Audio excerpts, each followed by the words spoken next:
Hey guys, welcome to our channel. In this video, you will learn on how to create a Microsoft Teams meeting link. Okay, so all you have to do is to log into your Teams account, and then after that, you just have to create your meeting.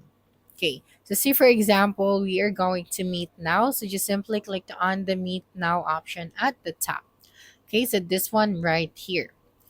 Okay, and then after that, you just have to change the title of this meeting. That's right, and then click on this Get a Link to Share option. Okay, so you just have to simply click on this option. Then after that, you would be able to see here now the link. Okay, so this is your link right here.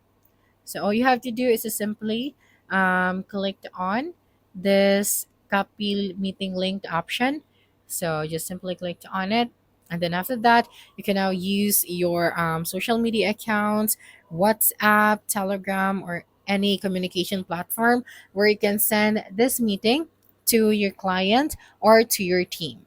So that's it for this video. If you think this video helped you solve your concern, please subscribe, like this video, and leave your comment below.